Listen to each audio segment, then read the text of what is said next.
Welcome back to Benny's Custom Works, proudly supported by Valvoline and Sparesbox. Don't forget Benny5, which is our new code for Sparesbox. We're going to put it up on the screen somewhere here to make sure you guys use it correctly. It's all caps and the number 5. So yeah, we've had a new code come up with Sparesbox.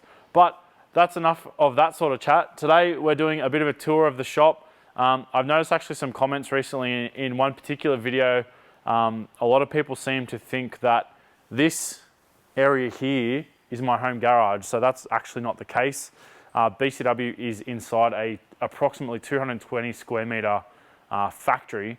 So rather than show you guys just the nice pretty area today, we're going to do a bit of a walk around, talk about some of the cars that are here. Most of the stuff that's actually on the back side of the wall, and even the car that's on the hoist behind me, are not on camera cars. This particular car is owned by a friend of mine. So we'll have a bit of a walk over and have a look at it. This is a mid-60s Fairlane. It's an Australian-built, Australian-delivered car. I believe it was a CKD, so a kit car from Canada. I don't know exactly what year it is. It's 60s era. Someone will no doubt correct me. I think it's 64 or 65. This car, in a previous life, was actually powered by a Nissan VH45. And a lot of the componentry that came from this car is actually now in Adam's S13 drift car.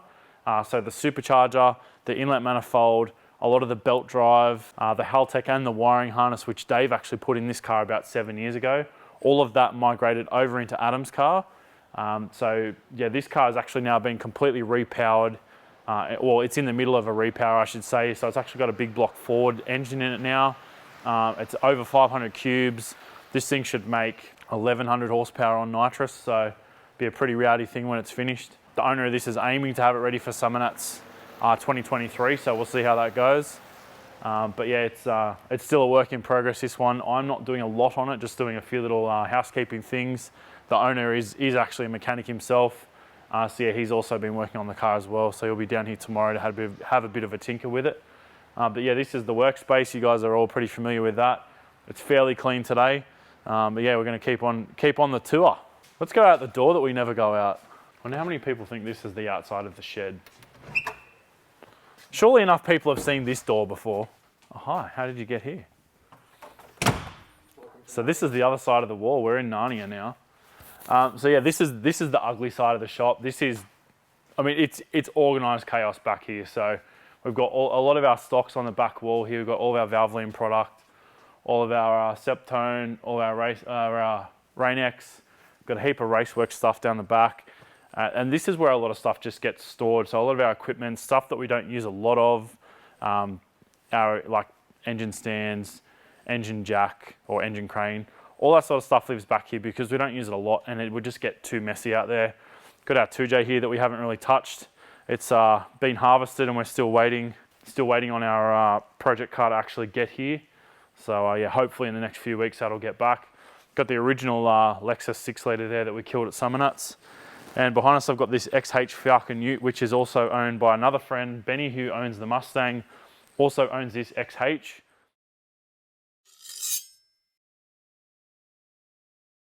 This was his original Drag Challenge project car that was built, originally it was built in Queensland and it had a turbo LS combo in it. Unfortunately, that thing didn't survive. It went to Melbourne and I believe it blew up down there. It's now back here with the original engine from the Fox Mustang. So we've kind of gone full circle. This thing's now got a roller cam 408 cube Windsor in it. The exhaust system's all pretty much done. It's come to me to finish it off. It's kind of an in-between time project thing. So there's not a particular timeline on it, but I do want to get stuck into it. It needs a lot of different systems repaired or replaced in this. All the brake lines have been cut out of it. The wiring harness has had 2 or 3 goes at it, so I think the best course of action for this thing is basically going to be to pull the whole wiring harness out of it, give it a good clean up, try and salvage what's there potentially, if not just rewire the chassis of the car. Being that it's now got a carby Windsor in it, we don't need all the EFI stuff. This XH originally would have had an EFI. I believe this particular car was a 6-cylinder car, so you could get these with a Windsor in them as well, but this particular one was a 6-cylinder car. But yeah, it's already got a pretty nice cage in it. It's got a 9-inch. It's got a split monoleaf set up in the back. It's got a couple of Kirkies in it. It's already got the shifter, which is a bit hit and miss. It's got a power glide, tail shaft's done. So it basically needs the fuel system done because the fuel system currently is set up for EFI, so we've got to revert to a carby style pump. Needs fuel lines done, needs brake lines done. The cooling system doesn't exist. It's got a radiator in it, but the radiator, I really don't like the orientation, so I think I'm actually going to go back to an XH radiator in this. Then we can use the plastic factory fan shroud, which works fantastically. We can get all factory hosing and plumbing. We can get the water pump and the thermostat from the XH 5 litre as well, which will go straight onto this engine. And then it means that it will be all XH radiator hoses and all of the, we'll put the coolant header tank back in because you pick up a couple of litres of coolant volume. And to me, that's not a bad thing. This will be a drag and drive car one day when we get it finished. But yeah, it's kind of a work in progress. This thing beside as well, we've got a Subaru Fiore. Somewhat like my Rex that I used to have, but it's not the same car. This particular car came from Adelaide. It's actually a donor car for another project as well. So it has a VVO 660cc supercharged engine in it, but unfortunately it's been hit in the back. So this is basically a driveline donor car for another Fiore shell, which I have down the back, which is also owned by another mate. The goal is to basically strip the good body, completely repaint it inside and out, and then put all of the donor running gear from this car into that, make a nice one, and then get rid of all the junk. But yeah, this is kind of another one of those get to it one day projects, which has not got to one day yet, but I do need to actually start making some progress on these ones because they just eat up a lot of space.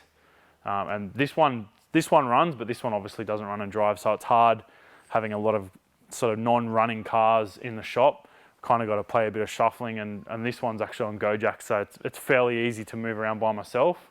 But the Fairlane that's on the hoist at the moment, it's a 3-person job to actually push it around, so it can be a bit of a challenge.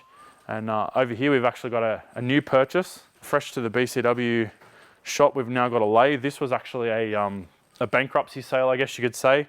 One of the people, unfortunately, in our complex, their business went under, and the liquidators sold me this thing for $1,800. So pretty good little score. It's a hobby lathe, really. It's not designed to be used every day, but much like some of the other equipment we've got here, we don't use it every day. This thing I've used 2 or 3 times now, but having it here is fantastic. It just helps me with such ease rather than taking it down to a machine shop and waiting 4 or 5 days for it. Sure, it's not 100% accurate, and I'm definitely not that accurate with it, but for what I need to do, it's perfect. We can make little crush tubes and spacers and machine out coilover legs and all sorts of stuff that help me on a day-to-day basis rather than having to pay someone or wait 2 weeks and have to pay them. So yeah, it's sped up production times on some of our coilovers pretty quickly. Because we were waiting up to 1.5 weeks for some of our legs to get bored out. But yeah, now I can do it in-house, so it makes it a lot easier. Other things that we do in-house, we've got tie machine and a tie balancer. So that helps us with the drift car stuff, like having both my drift car and Adam's drift car. Typically when we go to a 2-day event, that's 34 to 40 tires. So having to pay a tire shop to strip and fit 40 tires is a lot of money that I can avoid spending. These 2 particular machines were quite cheap secondhand, so if you are in the market, definitely have a look on Marketplace or eBay. Used machines are generally pretty cost effective. I think the 2 of them are under $1,000. The one drawback is that both of these, the tie machine is 3-phase, the balance is 240. But yeah, a lot of the cheaper tie machines are 3-phase, so you do need to keep that in mind that typically they're quite hard to convert back to 240, so you're better off to spend a little bit more money up front and just buy a 240 machine if you're going to operate it at home. So over here is kind of our predominantly where the wheels come when we import them and lay them all out, take all our photos, and they're stored in this area. At the moment we're fairly low on stock of wheels. Some of these wheels are actually already sold as well. We've got a lot of random 15-inch 6-stud stuff. If you've got a mini truck or something you're looking for wheels, we've probably got something to help you out. But yeah, we also have some random bumpers. There's a few Lexus bars and all sorts of little knickknacks and stuff we've collected over the years. Some of the stuff sort of makes it to Facebook and gets sold. Some of it I haven't even got around to listing yet. But yeah, this area here directly behind the studio area is always kind of had our wheels in storage here. So it's a bit of an odd shape area, so it was hard to do anything with, but yeah, storing the wheels in here seemed to be a pretty good solution. Pallet racking and stuff's always good storage. So yeah, I picked up all this pallet racking pretty cheaply and just got actually cover sheets. I got all the board to make the shelves for free from one of the local cabinet makers. They literally throw it out. So if you're looking for board that doesn't have to be pretty, yeah, go and speak to your local cabinet maker, because they've probably got cover sheets from when the nice stuff shipped to them, and they either throw it out or return it to the manufacturer. So more often than not, you can get stuff pretty cheap or potentially even free if you want to build some shelves for your garage. I know we've zigzagged around the shop a little bit, but I kind of had a little bit of an order. I wanted to talk about stuff in. This particular area is, for the most part, our hot works area. So welding, grinding and cutting. When obviously we're not using the hoist or shooting on camera, all of our hot works is done over here. We've got a good array of tools pretty much hung up that are the go-to tools for this area. We've got a bench mounted polisher and wire wheel for cleaning stuff up. Got a nice little bench grinder there that's also old as the hills. That was actually my grandfather's, so that's pretty cool. I really only use that to grind the tungstens for TIG welding, because it's good to keep the stones separate. If you're using a bench grinder for metal shaping and whatnot, it's good to have a separate stone or wheel just for cleaning up tungstens. And we've also got our linisher. That thing is a workhorse. We beat on that constantly. And yeah, I highly recommend anyone who's doing a bit of home fab, a linisher is going to pay itself off instantly. Like that, the amount of time that's saved and the amount of jobs that it's allowed us to do, I highly recommend a proper, a fit for purpose linisher rather than a converted belt grinder, bench grinder, because a lot of the times the torque that the motors that those have is a lot higher than one of these bench grinders. This particular one's really only good for light polishing and light buffing. But yeah, that thing, just choose through whatever you want. And yeah, we've just got basic assortment of vice grips, got a shifter. Probably people are wondering why that's for. Basically just to swap over gas cylinders when we're welding. The brass nut on the gas cylinder is quite large, so a pretty big shifter helps us out. Got the sash clamps there for when we're using our proprietary folding fixture table. They're pretty good. The usual old TIG filler rods there and a crate of gloves. And yeah, it's good to try and keep all that together, so it tidies the place up. So this is pretty much the final stop on the tour. It's not a massive shop, but a few people have probably noticed this seat sitting around. This will end up most likely in our new project car. However, the reason I've actually purchased this is because I want to make, or have made, a custom seat cover which resembles the rest of the Cresta's interior.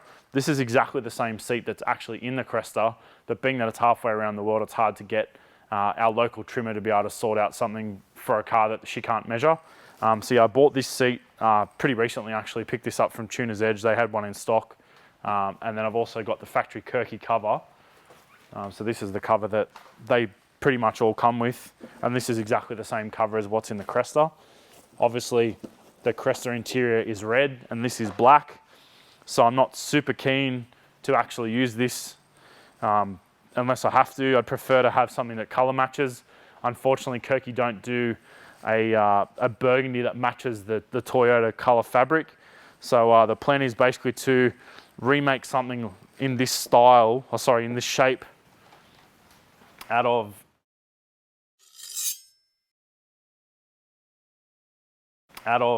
the fabric of a Cresta back seat. So this is an original trim from a Cresta back seat. It is aged, but it's aged in a similar way to the rest of the interior, so I'm not fussed at all. So the plan will basically be to harvest fabric from this, in addition to the factory driver's seat that I have. I've held on to that seat forever and I really don't think that's ever going to make it back into the car. So I think we'll harvest some fabric from this, and we'll end up with a factory looking seat cover with some nice padding in it, and it should make it pretty comfortable to drive on the road. But it'll just tie everything in the interior back together pretty nicely. And then when the Cresta comes back to Australia, finally, we're actually going to replace all of the carpet as well and make a custom made carpet to fit that car. So yeah, I want to tie the interior all together and make it a bit nicer, because it is starting to show some age. It needs a bit of love. So I do want to sort of give it the love and the respect that it deserves and make it all match. Well, that pretty much wraps us up for another day at BCW. Something a little bit different this week, a bit of a workshop tour. Also, to reiterate, the new Sparesbox code is Benny5. We'll leave it up here, maybe down here, or it could be here. Thanks for watching, guys. We'll see you next time.